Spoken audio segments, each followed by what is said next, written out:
चलिए सोसाइटी में हम एक कदम और आगे बढ़ते हैं। देखिए हम social change and development in India की बुक पढ़ रहे हैं जो 12th क्लास एनसीईआरटी की है। आज हम उसके तहत चैप्टर 4 कवर करने जा रहे हैं जिसका नाम है change and development in rural society.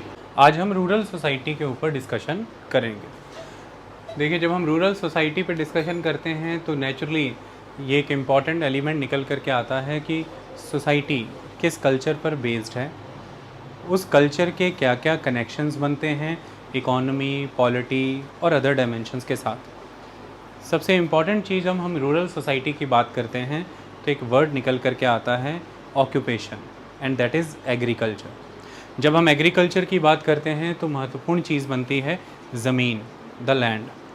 Land एक बहुत ही प्राइमरी रिसोर्स है रूरल सोसाइटी के कॉन्टेक्स्ट में। हम उसी को सेंटर में रख के रूरल सोसाइटी के बारे में पढ़ेंगे। जब हम रूरल सोसाइटी की बात कर रहे हैं तो वर्ड्स धीरे धीरे बदलने शुरू होंगे।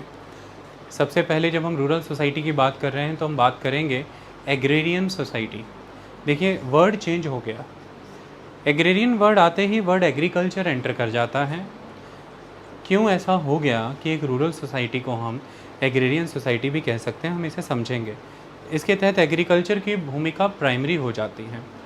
फिर जब हम एग्रीकल्चरल सोसाइटी की बात कर रहे हैं रूरल कॉन्टेक्स्ट में तो हम वर्ड यूज़ करेंगे agrarian structure, that is agricultural structure. हम एक ढांचे की बात करेंगे। एक समाज है जो रोज़गार के आधार पर और अपनी संस्कृति के आधार पर खेती बाड़ी से जुड़ा हुआ है, और ये जो खेती बाड़ी उस समाज में हो रही है, इस खेती बाड़ी को क्रियान्वित करने का, इसे एग्जीक्यूट करने का भी अपना एक ढांचा है। एग्रीकल्चर का अपना एक स्ट्रक्चर है। जब हम एग्रीकल्चरल स्ट्रक्चर की बात करते हैं तो फिर हमें ये देखना है कि इस ढांचे में किसकी क्या पोजीशन है, कौन कहाँ पर प्लेस्ड है। एक ढांचा है तो उसमें कोई ना कोई कहीं ना कहीं प्लेस्ड होगा, और उस प्लेसमेंट के बेसिस पर हम ये देखेंगे कि सोसाइटी कितनी के अनइक्वल है, कितनी की इगैलिटेरियन है, कौन प्रिविलेज्ड है, कौन डिप्राइव्ड है। और उसके आधार पर हम समझेंगे कि क्या परिवर्तन आए हैं इस समाज में और किन और परिवर्तनों की आवश्यकता है ताकि एग्रीकल्चर भी प्रोग्रेस करे, ताकि पॉवर्टी इरेडिकेशन भी हो, और ताकि सोसाइटी और ज़्यादा सोशल जस्टिस पर बेस्ड हो जाए। तो अगर ग्रामीण क्षेत्र में अगर आप सामाजिक न्याय लाना चाहते हैं तो महत्वपूर्ण ये है कि आप एक कृषि ढांचे को समझें। कृषि तंत्र से लबालब इस ग्रामीण समाज के माध्यम से ही वहाँ के लोगों का उत्थान हो सकता है। देश को फूड सिक्योरिटी मिल सकती है, इंडस्ट्रीज़ को रॉ मटेरियल मिल सकता है, और सबसे इम्पॉर्टेंट चीज़ डिप्राइव्ड सेक्शंस का अपलिफ्टमेंट हो सकता है। ये सारा चैप्टर तकरीबन इसी पर बेस्ड है, हम इसी की बात करने जा रहे हैं। ध्यान से इन चीज़ों को समझना है, बहुत अच्छे से आपको इंसाइट देगा। हिस्ट्री के तहत, पॉलिटी के तहत, ज्योग्राफी के तहत पढ़ी हुई जानकारियाँ, इकोनॉमी के तहत पढ़ी हुई जानकारियाँ आज हम सोसाइटी के वाया भी जोड़ कर देखेंगे। बस समस्त ज्ञान को आपको जोड़ना है और समस्याओं का निवारण देना है। यही यूपीएससी है। समस्याओं का निवारण देने के बाद समाज की प्रगति के लिए आपको सुझाव भी देने हैं, और समाज की प्रगति की जब बात होती है सबकी प्रगति हो इसका ख्याल रखना है, और उस प्रगति में किन क्षेत्रों में प्रगति करनी है इस पर विचार करना है। कैसी प्रगति हो ये क्वेश्चन है कि ग्रोथ हो तो कैसी हो, डेवलपमेंट हो तो कैसी हो, शहरों की हो या गाँव की हो, मेन स्ट्रीम पॉपुलेशन की हो या आदिवासियों की भी हो। तो यही यूपीएससी है और कुछ भी नहीं। एक विचारक समाज, एक विचारक अधिकारी के रूप में जब एक पद पर आसीन होता है वो एक ऑफिसर हो जाता है। ऑफिसर ना रहते हुए वो एक सामाजिक कार्यकर्ता, एक राजनीतिज्ञ, एक शिक्षक, एक गृहिणी के रूप में, एक व्यवसायी के रूप में भी एक विचारक समाज का हिस्सा हो सकता है। बस आपके अंदर विचार होने ज़रूरी है, और उसके लिए ये चीज़ें आप पढ़ते हैं, दैट इज़ इम्पॉर्टेंट। मैंने कुछ चीज़ें यहाँ पर लिखी हैं, उनको एक बार मैं पढ़ता हूँ, उस एक बार में उन्हें पढ़ देता हूँ और उसके बाद हम फ्लो में चलेंगे ताकि आपको ये दिखे कि मैंने जो लिखा था वो क्या लिखा था। तो मैंने लिखा है कि Indian society is primarily a rural society. जो भारतीय समाज है मुख्यतः वह एक ग्रामीण समाज है, क्योंकि आज भी हमारी ऑलमोस्ट 62% पॉपुलेशन रूरल एरियाज़ में रहती है। तो इस तरह से देखा जाए तो हमारी मेजॉरिटी पॉपुलेशन ग्रामीण क्षेत्रों में रहती है। तो आज भी जो भारत है वो एक ग्रामीण भारत है, एक एग्रेरियन सोसाइटी है इंडिया। ऐसा नहीं है कि अर्बनाइजेशन नहीं है, हम बड़ी तेज़ी से अर्बनाइजेशन की फील्ड में ग्रो कर रहे हैं, अर्बनाइजेशन हो रही है। रूरल एरियाज़ भी अब वो टिपिकल रूरल एरियाज़ नहीं रहे जैसा हम इमेजिन करते हैं। अर्बनिज़म का कंसेप्ट वहाँ भी हो रहा है, चाहे वो आज भी रूरल हैं, एग्रेरियन हैं, स्टिल वो अर्बन क्वालिटीज़ में पहले के गाँव से बहुत आगे हैं। आज वहाँ पर स्कूल्स हैं, आज उन क्षेत्रों में भी कॉलेजेस हैं, यूनिवर्सिटीज़ हैं, आज घरों में पानी पहुँचता है, आज वहाँ पर बिजली है। शहरों में घरों में होने वाले जीवन योग्य कंज्यूमर ड्यूरेबल्स, लाइफस्टाइल गुड्स का यूज़, चाहे वो रेफ्रिजरेटर है, चाहे एयर कंडीशनर, चाहे डिश टीवी कनेक्शंस, चाहे television, LCD, LED, colour TV, इन चीज़ों का प्रयोग वहाँ भी हो रहा है। फिर आप जब गाँव इमेजिन करें तो कृपया पंजाब ही के गाँव इमेजिन ना करें, समस्त भारत को भी ध्यान में रखें। पंजाब एक राज्य है, भारत बहुत बड़ा है, और जब उसके गांव में चले जाएंगे तो हो सकता है इन सुख सुविधाओं को आप भूल भी जाएं। उसके लिए आपकी हेल्प पंचायत नाम की एक वेब सीरीज़ कर सकती है। उसमें एक काल्पनिक गांव दिखाया गया है फुलेरा, जिसको देखिए तो आपको समझ आएगा कि शायद उतनी सुविधाएं अभी भी बहुत से गाँवों में नहीं हैं। लेकिन फिर भी गाँव बदल रहे हैं। आज वहाँ भी मोटरसाइकिल हैं लोगों के पास, आज टेलीविज़न है वहाँ पर, इंटरनेट चलते हैं वहाँ पे, मोबाइल फ़ोन वर्क करते हैं वहाँ पर। तो ये सब चीज़ों का एक परिवर्तन तो आ रहा है, गांव हैं और वो पहले से परिवर्तित हैं। लेकिन फिर भी आज भी भारत अगर डेफिनेशन के पॉइंट ऑफ व्यू से चलें, एक ग्रामीण भारत है, क्योंकि 62% जनसंख्या गाँवों में रहती है। तो Indian society is primarily a rural society, that is the one thing. They make their living from agriculture और रिलेटेड ऑक्यूपेशंस। और जो गांव में लोग रहते हैं वो एग्रीकल्चर और रिलेटेड ऑक्यूपेशन से अपनी आमदनी कमाते हैं। अधिकतर लोग एग्रीकल्चर में ही लगे हुए हैं, ये एक चीज़। दूसरी महत्वपूर्ण चीज़, ऐसा नहीं है कि समस्त लोग एग्रीकल्चर ही करते हैं। एग्रीकल्चर को सपोर्ट करने लायक और बहुत सी एक्टिविटीज़ होती हैं गांव में, लोग वह एक्टिविटी भी करते हैं। एग्रीकल्चर के अनाज को यदि रखना है तो उसके लिए यू नीड बर्तन, आपको स्टोरेज के लिए वो स्टॉक यूटेंसिल्स की भी नीड होती है, तो वो बनाने वाले पॉटर्स भी आपको वहाँ पर मिलेंगे, आयरन स्मिथ भी वहाँ पर मिलेगा, गोल्ड स्मिथ भी वहाँ पर होंगे, आपको वीवर भी मिलेंगे और कारपेंट्री वर्क्स करने वाले, अर्दन वेयर्स बनाने वाले, ये सब चीज़ें बनाने वाले वर्ग यहाँ पर आपको मिलेंगे। नो डाउट ब्रिटिशर्स के समय के पहले ये ग्रामीण समाज का एक इंडिस्पेंसिबल हिस्सा हुआ करता था, अटूट अंग था। लेकिन उसके बाद ब्रिटिशर्स की मशीन मेड मास प्रोडक्शन की वजह से भारतीय ग्रामीण क्षेत्र का ये जो उद्योग है जो हाथों से चलता था, द मैनुअल इंडस्ट्री, ये धीरे धीरे धीरे धीरे डी इंडस्ट्रियलाइज हो गया, ये ख़त्म हुआ। तो इसका विनाश हुआ। लोग अपने कारोबार छोड़ करके, यानी कि आर्टिजनल एक्टिविटीज़ को छोड़ करके, प्रोडक्शन सिस्टम को छोड़ के खेतों की ओर आने को विवश हुए। खेतों पर अति भार पड़ा और ग्रामीण समाज जो है वो बिखर गया, पिछड़ गया, आर्थिक रूप से और निर्बल हो गया। ये ब्रिटिशर्स के समय में कॉलोनियल इम्पैक्ट के दौरान हुआ है। लेकिन ये रोज़गार के साधन गांव में एग्जिस्ट करते थे, आज भी एक स्तर पर करते हैं। इसके अलावा और भी बहुत से स्पेशलिस्ट और डिफरेंट फील्ड में काम करने वाले लोग हैं, जैसे कि गांव में भी ब्राह्मण पंडित होते हैं, वो पंडिताई का काम करेंगे। गांव में भी आप जाएं तो एस्ट्रोलॉजर्स होते हैं, गांव में वैद्य होते हैं, हकीम होते हैं, गांव में पानी सप्लाई करने वाले वाटरमैन, वाटर सप्लायर्स होते हैं। ये सब चीज़ें काम करने वाले, वाशरमैन जो कि कपड़े धोते हैं, तो कपड़े धोने वाले लोग, नाई होता है, धोबी होते हैं। इसके अलावा जो ज्योतिष रहते हैं ये होते हैं, मिश्र दीवान और इस तरह के लोग जिनको कि वैद्य और हकीम कहते हैं, ये आपको गांवों में मिलेंगे। ये सब एस्ट्रोलॉजर बड़े फेमस होते हैं। ये सब भी एक सामाजिक जीवन से जुड़ी हुई गतिविधियां हैं, इसे भी आप करवाते हैं और उसे करवाने वाले ये स्पेशलिस्ट लोग होते हैं। तो ये भी गांव में एग्जिस्ट करते हैं। धीरे धीरे समय बदला और मॉडर्न इंडिया जब इवॉल्व हुआ तो शहरों के संपर्क में आने की वजह से गांव में और परिवर्तन आया।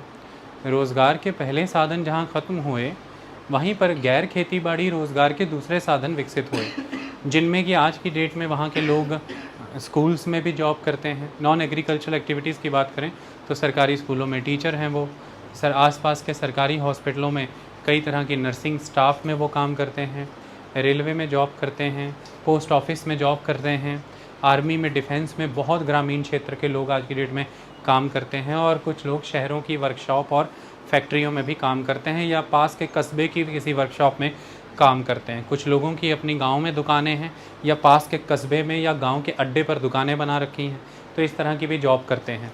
तो आज के मॉडर्न इंडिया में वो इस तरह के काम भी कर रहे हैं। तो आपको गांव में जाने पर तकरीबन हर घर से लोग ऐसे भी मिलेंगे, कुछ विदेश गए होंगे, कोई डिफेंस में होंगे, आर्मी में होंगे, कुछ लोग पोस्ट ऑफिस में होंगे, कुछ रेलवे में रहते हैं, कुछ पंजाब पुलिस में या अदर स्टेट की पुलिस में दिखेंगे आपको।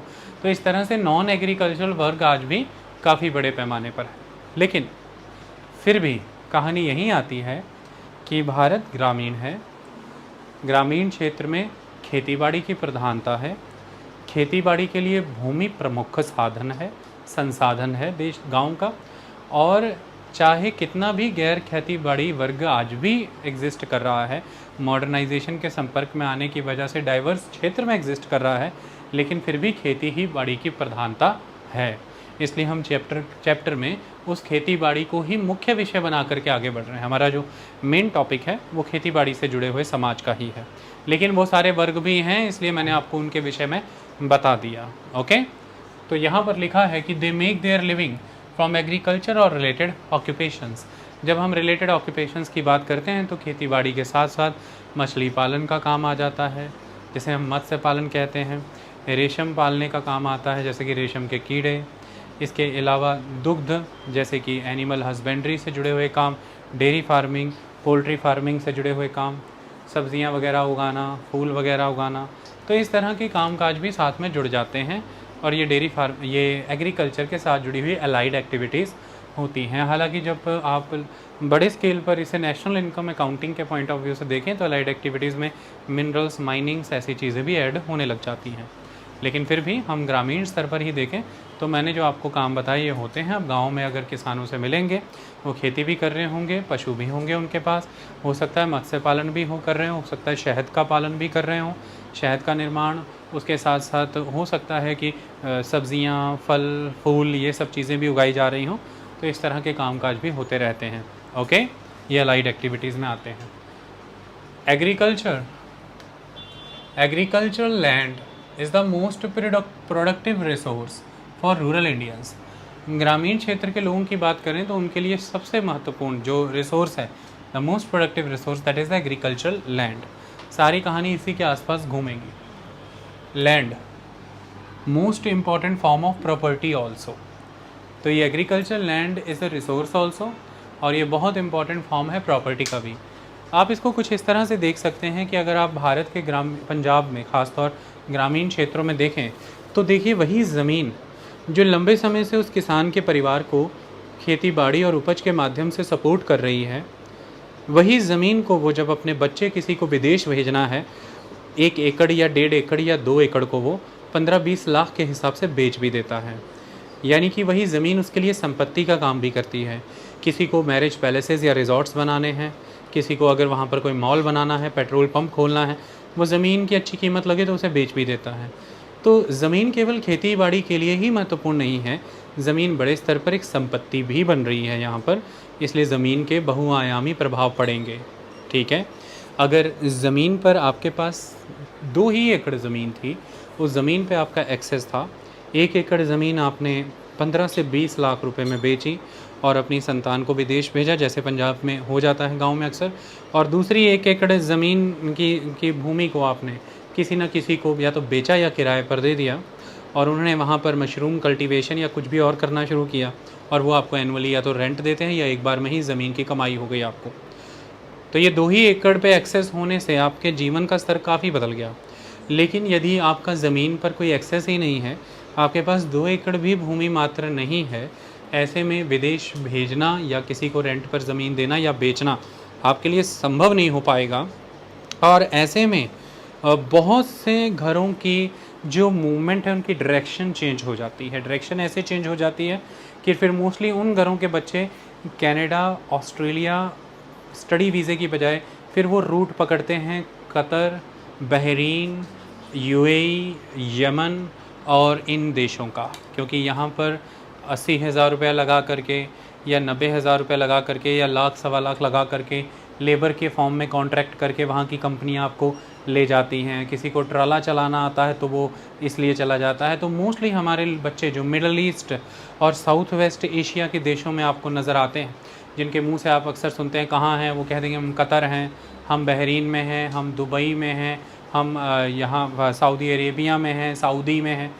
वो पता करिए कि वो डायरेक्शन क्यों बदल गई उस घर की, जबकि उसी के नेबर होंगे, उनका घर का बच्चा पता करें कहाँ है तो वो कनाडा होगा, ऑस्ट्रेलिया होगा। दोनों को पता करिएगा, तो दोनों को पता करने पे आपको ये पता लगे। देखिए, हमेशा सारे फिनोमेनास एब्सोल्युटली लागू कहीं भी नहीं होते हैं, एक्सेप्शंस तो रहती हैं, लेकिन ओवरऑल जब आप दोनों को पता करेंगे, ज़मीन पर एक्सेस में बड़ा फ़र्क रहेगा। एक परिवार रहेगा जिसके पास ये अपॉर्चुनिटी है कि 1-2 एकड़ लगा देंगे तो इसको कनाडा, ऑस्ट्रेलिया भेज देंगे जो इसकी मांग है, लेकिन दूसरे परिवार के पास ये अपॉर्चुनिटी भी नहीं रहेगी, तो मैक्सिमम विंडोज़ की रहेगी कि 60-70 हज़ार लाख रुपए से लेकर के लास्ट टू लास्ट 2-3 लाख तक का कर्जा उठा करके इसको कहीं भेज देंगे। और इसके बाद एक फैमिलीज़ आती हैं जिनके पास ले दे करके 1 ही एकड़ या 1.5 एकड़ 2 एकड़ ज़मीन है और उसकी कीमत भी उतनी नहीं है और रिस्की है, तो वो बीच का रास्ता पकड़ेंगे। फिर वहाँ पर आ जाती हैं शेंगेन कंट्रीज़, यानी कि यूरोपियन कंट्रीज़, वहाँ का 7-8 लाख का वीज़ा है, तो वो फिर ये रास्ता पकड़ लेंगे। तो कनाडा, ऑस्ट्रेलिया का रास्ता, middle east, south west Asia का रास्ता और शेंगेन कंट्रीज़ का रास्ता, एक 18 से 20 लाख का है कनाडा, ऑस्ट्रेलिया, दूसरा 7 से 8 लाख का है the European countries, the waste European countries, और जैसे स्पेन, इटली, फ्रांस, ये सब, ब्रिटेन भी आता है, और तीसरी हैं द मिडल ईस्ट और साउथ वेस्ट कंट्रीज़। ये एक ही गांव है, एक ही रोड पे सारे घर हैं, लेकिन उनके घरों के बच्चे जिस ओर चले गए, ये जो दिशा निर्धारित हुई है इसका आधार बना है कि ज़मीन पर किसका कितना एक्सेस था। So access to the land is very important. उनकी गांव में जो परिस्थिति है आज फाइनेंशियल, सोशल, क्योंकि देखिए जिसने बच्चा कनाडा, ऑस्ट्रेलिया भेजा है उसकी गांव में परिस्थिति भी सामाजिक जो है वो सुधर जाएगी, क्योंकि ये पता रहेगा कि वो, पंजाबी में कहते हैं कि सौखा सी परिवार, मतलब कि कंफर्टेबल थे, पैसा था, भेज दिया, लगा दिया। जो थोड़ा यूरोप गया होगा वो थोड़ा मिडल लेवल, ठीक है, लेकिन जो बिल्कुल ही दुबई और इन सब कंट्री में गए हैं लेबर की फॉर्म में, तो उसमें फिर बात आ जाएगी कि भाई चलो अब गुजारा चलता है इनका, वरना तो मुश्किल था, लड़का निकला है तो कुछ होने लगा है। तो ऐसे तरह के शब्द वो वहाँ पर 25-30 हज़ार रुपया 35-40 तक कमाते हैं, 15-20 से लेके 35-40 तक लड़के कमाते हैं। जो वह रहना सहना खाना कंपनी का होता है, ये लाइन उनके मुंह पे रटी होती है और वो यहाँ के अपने घर में 15 से 18 हज़ार हर महीना भेजते हैं। इससे उनकी लाइफ पहले जो बहुत ही बदतर है उससे थोड़ी बेहतर हो जाती है कि वो कुछ खाने पीने लग जाते हैं। ये होता है परिवर्तन। आई बात समझ में? तो दैट इज़ द डिफरेंस। लेकिन जो पहले वाले हैं उनकी उम्मीद है कि गाँव कम से कम लाख सवा लाख भेजा जाए, कुछ ही महीनों में बलेरो और फिर स्कॉर्पियो और ultimate dream is the Fortuner, और गांव वाली अपने घर की एक कोठी। तो कोठी और गाड़ी मेन एम होते हैं। ये दो चीज़ें आप बहुत सुनेंगे चर्चा, आप अक्सर उनके मुंह से एक लाइन सुने, कोठी पोणी है, कोठी पोणी है, कोठी पोणी है। दूसरा, गड्डी लेनी है, गड्डी लेनी है, गड्डी लेनी है। ओके, गाड़ी लेनी है या कोठी बनानी है। ज़मीन पर एक्सेस होना ही गांव पर बैठे हुए लोगों, गांव में बैठे लोगों के विदेश जाने की डेस्टिनेशनों को तय कर रहा है, और विदेश पहुंचने वाली वो डेस्टिनेशन ही गांव में उनकी सामाजिक, आर्थिक और राजनीतिक परिस्थितियों को तय कर रही है कि आने वाली पीढ़ियां किस दिशा में आगे बढ़ेंगी। तो that is very important thing. ये मैंने आपको एक उदाहरण के साथ बताया, इसके तमाम उदाहरण हैं। इसलिए ज़मीन एक उपजाऊ क्षमता के साथ साथ एक भोजन के स्रोत के साथ साथ एक बड़ी संपत्ति भी है गांव के क्षेत्र में, इसलिए ज़मीन का बड़ा महत्व है। लैंड इज़ नॉट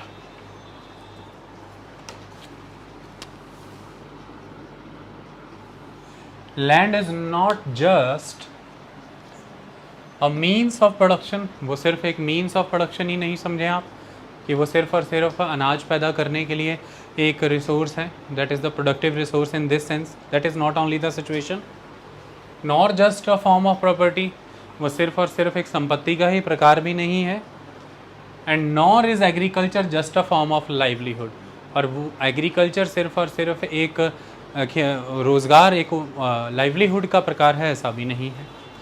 ज़मीन के बहुआयामी प्रभाव है, मैंने बताया ज़मीन समाज को बदलेगी, सामाजिक ताना बाना ज़मीन के आधार पर ही विकसित होता है, वो हम अभी समझेंगे। तो एग्रीकल्चर सिर्फ और सिर्फ एक फॉर्म ऑफ लाइवलीहुड नहीं है, लैंड जो सिर्फ एक मीन्स ऑफ प्रोडक्शन नहीं है, और सबसे इम्पॉर्टेंट चीज़ वो सिर्फ और सिर्फ एक फॉर्म ऑफ प्रॉपर्टी भी नहीं है। एग्रीकल्चर अपने आप में भारत में एक जीवन शैली है, it's a way of life. देखिए, भारतीय समाज प्राचीन भारत पर आधारित है। आज का भारतीय समाज काफ़ी हद तक, अगर उसकी पीछे से जड़ें निकालते हैं हम, तो मौजूदा भारतीय समाज को समझने के लिए, भारतीय परंपरा, मान्यताएं और विश्वास को समझने के लिए आपको प्राचीन भारत में जाना होगा।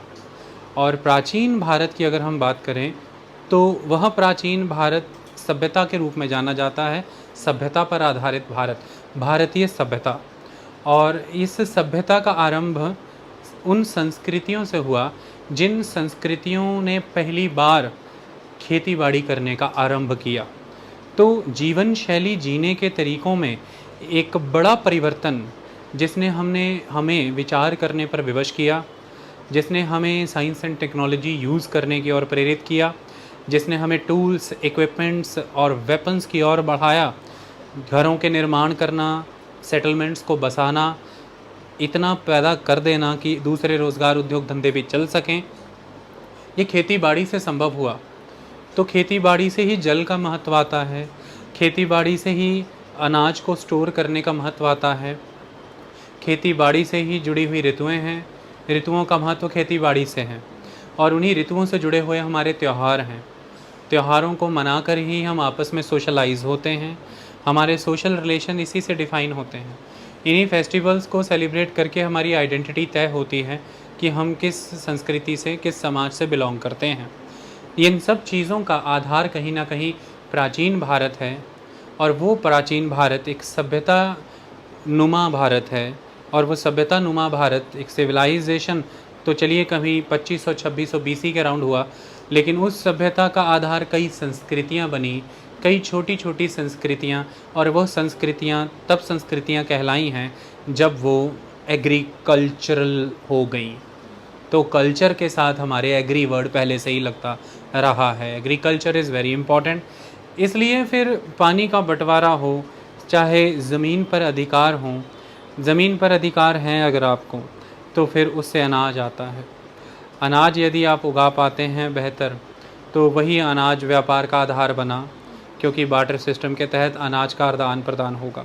अगर अनाज सरप्लस है तो उस गांव का आधा भाग नॉन एग्रीकल्चरल एक्टिविटीज़ कर सकता है, वो गांव ट्रेड एंड कॉमर्स के मैप पर आ जाएगा।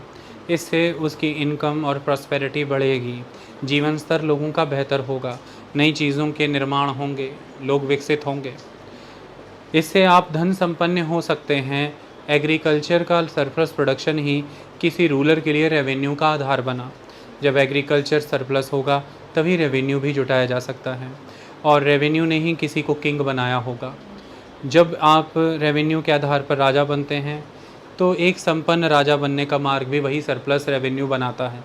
आप कितना बड़ा नगर बनाते हैं, कितने बड़े दुर्ग बनाते हैं, किले, कितने शस्त्रधारी योद्धा और कितनी शस्त्रों के लिए कारखाने लगाते हैं, ये निर्भर करता है कि उन योद्धाओं को, उन सेना को समर्थन देने के लिए, उस माइनिंग एक्टिविटी को सपोर्ट करने के लिए, उन नगरों और दुर्गों के व्यापारियों को, वाणिज्य को सपोर्ट करने के लिए कितना है आपके पास एग्रीकल्चर। तो एक राजा को महाराजा तक की और महाराजा से सम्राट बनाने का सामर्थ्य एग्रीकल्चरल प्रोडक्शन में ही है, दैट इज़ इम्पॉर्टेंट। जिनके पास भी अच्छी उपजाऊ ज़मीनों पर अधिकार थे, चाहे वो गंगा का क्षेत्र हो, चाहे वो किसी ज़माने का मगध हो जो उपजाऊ नदियों के बीच का क्षेत्र था, चाहे वो आगे आने वाले समय का कन्नौज हो जो कि नदियों के बीच का क्षेत्र था, और चाहे ही वो किसी समय का दक्षिण का रायचूर का द्वाब हो। नदियों पर आधारित इन उपजाऊ मिट्टियों पर जिनके कब्ज़े रहे हैं, जिनका इन पर एक्सेस रहा है, वो एक समृद्धशाली राज्य बने रहे हैं। संपत्ति बड़ी चीज़ है। संपत्ति का सृजन हमारे देश में खेती की अति पैदावार से हुआ है और इसी वजह से हमारे यहाँ पर किंग कौन है, उसके क्या क्या लेजिटिमेट राइट हैं। तो राजा का लेजिटिमेट धर्म पर आधारित ये विधि सम्मत अधिकार है कि वो कर ले सकता है। और कर कहाँ से आएगा जब तक हमारे पास कोई एग्रीकल्चर नहीं है सरप्लस। तो मूलतः खेती बाड़ी से ही जुड़े अधिकार तय हुए हैं, खेती बाड़ी से ही जुड़े ज़मीनों का वितरण तय हुआ, खेती बाड़ी को ही सपोर्ट करने के लिए ये तय हुआ कौन लेबरर बनेगा और कौन लैंड होल्डर, धीरे धीरे लैंडलॉर्ड, धीरे धीरे ओवरलॉर्ड। तो लैंड होल्डर से लैंडलॉर्ड हो जाएंगे, लैंडलॉर्ड से